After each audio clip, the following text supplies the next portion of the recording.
Assalamualaikum warahmatullahi wabarakatuh. Kami dari kelompok 1 kelas 2 KS 1 akan membahas bab 1, yaitu klasifikasi dalam statistika. Selamat menyaksikan. Jadi dalam video kali ini kami akan membahas materi tentang klasifikasi dalam statistika. Nah, untuk sebab yang pertama, kami akan menjelaskan tentang konsep statistika. Jadi, yang perlu teman-teman pahami di sini bahwa ada perbedaan antara statistika dan juga statistik.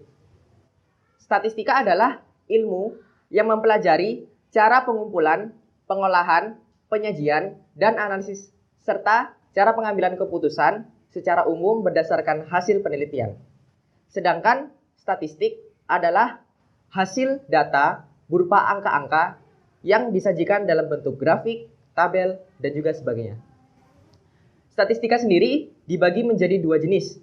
Yang pertama adalah statistika deskriptif. Yang kedua adalah statistika inferensia. Statistika deskriptif adalah metode yang berkaitan dengan pengumpulan, peringkasan, penggabungan, dan penyajian data sehingga menghasilkan informasi yang berarti. Misalnya, ukuran pemusatan data, penyebaran data, dan kecenderungan suatu data. Yang kedua adalah statistika inferensia. Statistika inferensia sendiri adalah metode yang berkaitan dengan analisis sebagian dari data yang digunakan untuk memprediksi atau meramalkan dan menarik kesimpulan dari keseluruhan data. Jadi, statistika inferensia sendiri melibatkan yang dinamakan populasi dan juga sampel, di mana ukuran yang dipakai dalam suatu populasi disebut parameter, serta ukuran yang dipakai dalam suatu sampel disebut statistik. Jadi dalam statistika inferensia, di sini adalah salah satu metode bagaimana suatu statistik atau angka-angka yang menggambarkan sampel bisa secara tepat menduga angka-angka di dalam populasi atau yang biasa kita sebut parameter. Sebagai contoh, di sini kami memberikan 3 contoh. Yang pertama adalah suatu statistik rata-rata yang dinyatakan berupa X bar, apakah bisa menduga parameter dari rata-rata populasi yang dinyatakan dalam mu secara benar. Kemudian S kuadrat yaitu varian sampel yang digunakan untuk menduga sigma kuadrat atau varians dari populasi. Dan contoh yang ketiga yaitu P cap yang digunakan untuk menduga P besar. Nah, selanjutnya kita akan membahas tentang kesimpulan induksi dan kesimpulan deduksi. Yang pertama adalah kesimpulan deduksi. Apa itu kesimpulan deduksi? Kesimpulan deduksi adalah kesimpulan yang diperoleh dengan menggunakan pendekatan deduksi, yaitu menggunakan berbagai informasi yang berlaku secara khusus untuk mengambil suatu kesimpulan yang berlaku secara umum. Nah, dari bagian ini kita dapat melihat bahwa kesimpulan deduksi itu kita awalnya mengambil dari pengamatan. Pengamatan tersebut bersifat secara khusus. Nah, dari pengamatan kita akan mendapatkan adanya pola-pola. Dan dari pola itu kita dapat menarik hipotesis yang masih bersifat sementara. Dan dari hipotesis tersebut, kita akan dapat menarik sebuah teori. Nah, jadi itu adalah kesimpulan deduksi. Yang kedua adalah kesimpulan induksi. Kesimpulan induksi adalah kesimpulan yang diperoleh dengan menggunakan pendekatan induksi, yaitu menggunakan satu atau lebih informasi yang berlaku secara umum untuk menarik kesimpulan yang berlaku secara khusus. Nah, dari bagian ini kita dapat melihat bahwa dari sebuah teori yang berlaku secara umum, kita dapat menarik beberapa hipotesis. Dan dari hipotesis tersebut, kita akan melakukan pengamatan. Nah, dari pengamatan itu, kita akan dapat mengonfirmasi hipotesis yang didasarkan pada teori tersebut. Nah, selanjutnya adalah contoh dari kesimpulan deduksi dan induksi. Contoh dari kesimpulan deduksi adalah dari data Susenas yang dilakukan oleh BPS, kita dapat mengambil kesimpulan mengenai jumlah penduduk miskin yang ada di Indonesia. Sementara contoh kesimpulan induksi, contohnya adalah rata-rata penghasilan penduduk yang di Desa Bidara Cina, penghasilannya adalah lebih besar dari 5 juta rupiah. Pak Anto adalah penduduk Desa Bidara Cina. Jadi kesimpulannya, penghasilan Pak Anto lebih dari 5 juta rupiah. Oke guys, selanjutnya kita akan menjelaskan mengenai populasi dan sampel. Apa sih populasi dan sampel itu? Nah, populasi itu adalah sekumpulan manusia, hewan, ataupun objek tertentu yang menjadi pusat perhatian dari suatu penelitian. Adapun populasi tersebut harus diberi suatu cakupan ataupun batasannya meliputi isinya, wilayah, dan waktunya. Adapun contoh dari populasi itu adalah seluruh penduduk Indonesia pada tahun 2014. Jadi itu mencakup wilayah, waktu, dan isinya. Selanjutnya sampel. Sampel itu adalah sebagian dari populasi yang diambil sebagai contoh dari populasi yang bersangkutan, di mana sampel yang terambil tersebut diharapkan dapat mewakili dari populasi yang bersangkutan tersebut. Nah, contoh dari populasi tersebut adalah sebagian dari populasi penduduk Indonesia pada tahun 2014 yang diambil sebagai sampel untuk keperluan tertentu. Nah, berikutnya kita akan menjelaskan mengenai jenis populasi. Populasi itu dikelompokkan menjadi dua, yaitu berdasarkan jumlah dan berdasarkan sifat. Untuk berdasarkan jumlah, populasi itu terbagi menjadi dua, yaitu populasi terbatas dan populasi tak terbatas. Nah, populasi terbatas itu adalah populasi yang jumlah unitnya memiliki jumlah tertentu ataupun dapat dihitung berdasarkan hasil penelitian. Contohnya itu adalah populasi seperti yang sebelumnya, populasi seluruh penduduk Indonesia pada tahun tertentu. Sedangkan populasi tak terbatas itu adalah populasi yang jumlahnya itu sangat banyak sehingga sangat sulit untuk menentukan secara pasti berapa jumlahnya. Contohnya itu adalah populasi ikan di Samudra Pasifik pada tahun 2014. Jadi kita tidak dapat mencari secara pasti berapa jumlah populasi ikan tersebut. Nah, berikutnya adalah berdasarkan sifat. Berdasarkan sifat, populasi juga terbagi dua, yaitu populasi homogen dan populasi heterogen. Populasi homogen adalah populasi yang unit-unitnya memiliki karakteristik ataupun sifat yang sama, sehingga tidak mempermasalahkan jumlahnya ketika perlu diambil sampel untuk keperluan tertentu.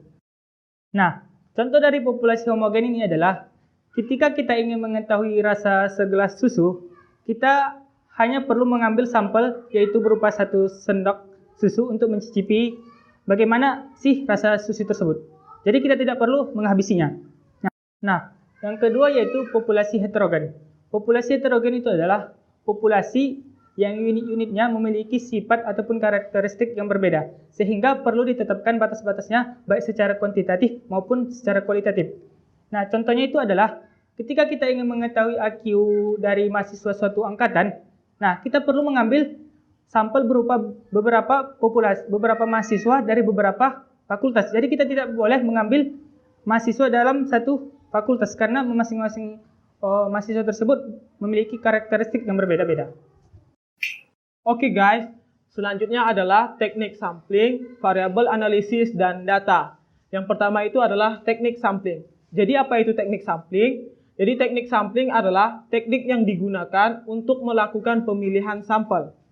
Di mana teknik sampling itu ada dua. Yang pertama ada non-probability sampling dan probability sampling. Yang pertama itu non-probability sampling, yaitu teknik sampling yang tidak menggunakan kaidah peluang dalam pengambilan sampel. Di mana non-probability sampling itu ada 4. Yang pertama ada convenience sampling, quota sampling, judgmental sampling, and snowball sampling. Dan yang kedua adalah probability sampling. Jadi apa itu probability sampling? Jadi probability sampling adalah teknik sampling yang menggunakan kaidah peluang dalam melakukan pemilihan sampel. Di mana probability sampling itu ada 5. Yang pertama ada stratified sampling, simple random sampling, cluster sampling, systematic sampling, dan other sampling technique. Selanjutnya adalah variabel analisis, yaitu variabel yang dianalisis di dalam teknik sampling, di mana terbagi menjadi 3, yaitu yang pertama adalah analisis univariat, yaitu teknik sampling yang menggunakan 1 variabel. Yang kedua ada bivariat, yaitu teknik sampling yang menggunakan 2 variabel. Dan yang terakhir adalah analisis multivariat, yaitu teknik sampling yang menggunakan lebih dari 2 variabel. Nah, selanjutnya adalah data, Jadi apa itu data? Menurut KBBI, data adalah keterangan yang benar dan nyata. Atau data itu juga dapat diartikan yaitu fakta. Khususnya adalah fakta numerik. Yaitu fakta numerik yang setelah diinterpretasikan akan menjadi sebuah informasi. Nah, data itu terbagi menjadi dua, yaitu ada data kualitatif dan data kuantitatif. Data kualitatif itu adalah data yang tidak bisa dinyatakan dalam bentuk angka.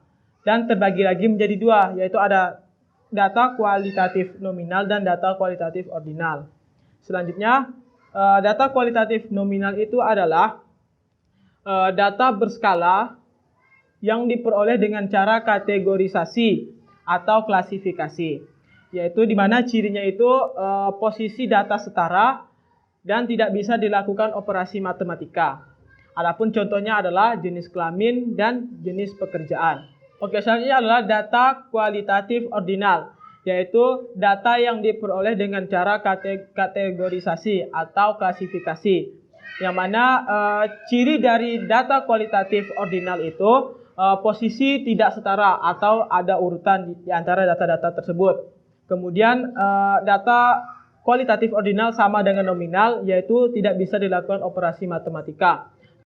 Nah, contoh dari data kualitatif ordinal itu adalah kepuasan kerja dan tingkat pendidikan. Oke, selanjutnya adalah data kuantitatif, yaitu data yang bisa dinyatakan dalam bentuk angka. Yang mana data kuantitatif juga terbagi menjadi dua, yaitu ada data kuantitatif interval dan data kuantitatif rasio. Nah, yang pertama itu ada data kuantitatif interval, yaitu data yang diperoleh dengan cara pengukuran, di mana jarak di antara dua titik sudah diketahui, dan pada data kuantitatif interval itu tidak mempunyai nol absolut. Adapun ciri-cirinya tidak ada kategorisasi dan bisa dilakukan operasi matematika. Dan contoh dari data kuantitatif interval yaitu temperatur yang diukur berdasarkan suhu, misalnya derajat Celcius dan derajat Fahrenheit. Nah, selanjutnya adalah data kuantitatif rasio, yaitu sama seperti data kuantitatif interval, yaitu data yang diperoleh dengan cara pengukuran dan jarak di antara dua titik sudah diketahui. Tetapi bedanya pada data kuantitatif rasio mempunyai nol absolut. Nah, adapun ciri-cirinya juga sama, tidak ada kategorisasi, sama bisa dilakukan operasi matematika. Dan adapun contoh-contoh dari data kuantitatif rasio yaitu seperti gaji, skor ujian, sama jumlah buku. Kemudian yang terakhir adalah statistika parametrik dan statistika non-parametrik. Nah, di sini statistika parametrik adalah ciri-cirinya mempunyai data berdistribusi normal, kemudian data yang digunakan adalah jenis data interval atau data rasio, lalu ukuran sampel yang digunakan itu cukup besar, sekitar di atas 30 sampel atau 5-10% dari populasi. Nah, untuk statistika non-parametrik, data yang digunakan ini tidak berdistribusi normal atau data tidak diketahui distribusinya. Lalu jenis data yang digunakan yaitu nominal atau data ordinal. Dan ukuran sampel yang digunakan cukup kecil, di bawah 30 sampel. Kemudian ini adalah contoh-contoh statistika parametrik. Yang pertama ada uji asumsi normalitas. Uji ini digunakan untuk mengetahui apakah sampel berasal dari populasi yang berdistribusi normal atau tidak. Kemudian ada uji homogenitas. Uji homogenitas digunakan untuk mengetahui sama tidaknya variasi-variasi dua buah distribusi atau lebih. Dan kemudian ada analisis korelasi persen. Nah, analisis korelasi persen ini digunakan untuk menentukan kuat tidaknya hubungan linier antara dua variabel data kuantitatif atau lebih. Dan selanjutnya ada analisis regresi linier. Analisis regresi ini digunakan untuk mengetahui pengaruh antara satu buah variabel atau beberapa variabel terhadap satu variabel lainnya. Selanjutnya ada analisis komparasi. Di sini ada dua macam. Yang pertama yaitu sign test atau uji tanda dua sampel berpasangan. Kemudian ada uji Mann-Whitney. yaitu untuk menguji apakah dua rata-rata populasi sama atau tidak. Dan yang keempat ada uji chi-square. Uji chi-square ini dilakukan pada dua variabel di mana data skala nominal. Dan selanjutnya ada regresi non-parametrik seperti regresi linier, tetapi ini dilakukan untuk mengetahui pengaruh antara satu atau beberapa variabel terhadap satu buah variabel lainnya jika bentuk fungsi atau distribusinya tidak diketahui dan tidak terdapat informasi yang lengkap tentang bentuk pola datanya.